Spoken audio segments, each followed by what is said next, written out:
السلام علیکم ورحمۃ اللہ وبرکاتہ۔ میرے دوستو، آج ہم ویڈیو بنا رہے ہیں مرغا، پارا اور صحت۔ آپ کو پتہ ہے یہ پارا خطرناک چیز ہے۔ کچی حالت کے اندر اگر کسی کو کھلا دیا جائے تو وہ آدمی ہاتھ پاؤں سے معذور ہو جاتا ہے، یعنی اعضاء جو وہ ٹیڑھا ہونا شروع ہو جاتے ہیں۔ لیکن اس کو اگر کسی انداز میں مرغے کو کھلایا جائے اور مرغے کو کھلانے کے بعد پھر جب وہ آدمی کھاتا ہے تو اس کو کایا پلٹ کہا جاتا ہے، اور یہ صحت کے لیے اتنی زبردست چیز ہے۔ تو وہ یہ ہے کہ ایک دیسی مرغا لے لیں، جس مرغے نے ابھی تک بانگ نہ دی ہو، آذان نہ دی ہو اور مرغیوں کے قریب نہ گیا ہو، اس کو لے کر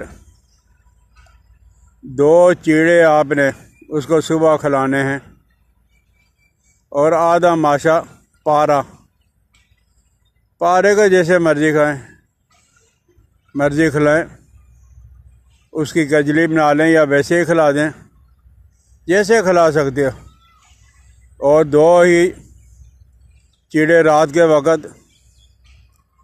اور آدھا گرام جو ہے پارا کھلا دو۔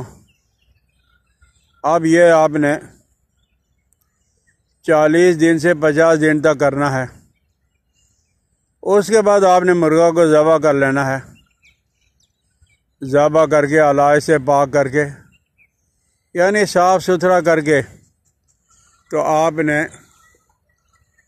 اس کے اندر جا وہ گوند کی کر، گوند ببول، سمغ عربی، یہی جتنے وزن کا مرغا ہے اتنے ہی وزن کی گوند کی کر ڈال کر اور اس مرغے کو سی کر انڈیا میں رکھ کر دیسی گھی میں آپ بھونو گے، اور جب آپ نے دیکھا کہ یہ بالکل ہی جو ہے وہ پک گیا ہے، اب آپ نے انڈیا میں سے نکال کر اور پھر اس کو ہڈیاں الگ کر کے گوشت کو آپ نے کوٹنا ہے۔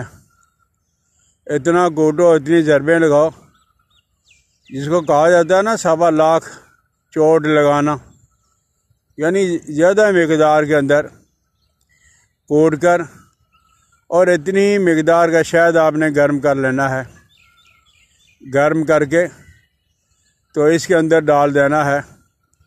اب آپ نے اس کو ہنڈیا کے اندر رکھ کر اور ہنڈیا کا منہ بند کر کے، یعنی ڈھکن کو مضبوطی کے ساتھ باندھ دیں، اور اس کے بعد آپ نے اگر گندم ہے تو گندم کے اندر، ورنہ آپ یہ کرو گے کہ گھر کے اندر ہی مٹی لا کر یہ پھلوں کی جو پیٹی ہوتی ہے اس کے اندر مٹی ڈال دی اور اس کے اندر جو اس ہنڈیا کو رکھ لیا۔ اب آپ کے پاس یہ آئٹم تیار ہو گئی۔ 50 دن کے بعد آپ نے نکال کر 1 تولہ استعمال کرنا ہے۔ اوپر سے گرم دودھ آپ پیو گے تو انشاءاللہ العزیز ہے، یہ ایک مرغا کھانے کے بعد آپ کو بڑے عرصہ تک کسی چیز کی کوئی بالکل ضرورت نہیں ہوگی۔ آپ کہو گے کہ یہ بنانا بڑا مشکل ہے، بھائی کھانے کے لیے محنت تو کرنا پڑے گی۔ اور اچھی بات یہ ہے کہ میرے دوست ہیں جو میں بتلاتا ہوں کافی سارے، وہ مرغا ایسا بناتے ہیں کہ جیسے میں بھی نہیں بنا سکتا، زبردست قسم کا۔ وہ شنگروں والا مرغا ہمارے ایک دوست نے بنایا، اپنے دوستوں یاروں کو بھی دیا، مجھے بھی دیا، لیکن بڑا ہی مزہ آیا، بڑی خوشی محسوس ہوئی۔ یہ ضروری نہیں ہے کہ جو آدمی سنے گا وہ آدمی ضرور کرے گا۔ 100 میں سے اگر 2-4 آدمی ہی یہ کر لیں گے تو ہماری محنت جو رائے گاہ نہیں جائے گی۔ تو اس طرح کی بنائی ہوئی چیزیں جب بے ضرر ہوتی ہیں، یہ اسٹیرائڈ کشتے کیمیکل اور ویاگرا وغیرہ، یہ گردے، جگر، مثانے، دل کو جو نقصان پہنچانے والی چیزیں چھوڑیں۔ اگر کسی کو ضرورت ہے تو اس طرح کا مرغہ سردیوں میں صرف اور صرف ایک بنا کے استعمال کرو، انشاءاللہ العزیز ہے آپ کو عرصہ دراز تک پھر کسی چیز کی ضرورت نہیں ہوگی۔ سمجھ آ جائے تو اسے استعمال کریں۔ مجھے اپنی دعاؤں میں یاد رکھنا۔ السلام علیکم ورحمۃ اللہ وبرکاتہ۔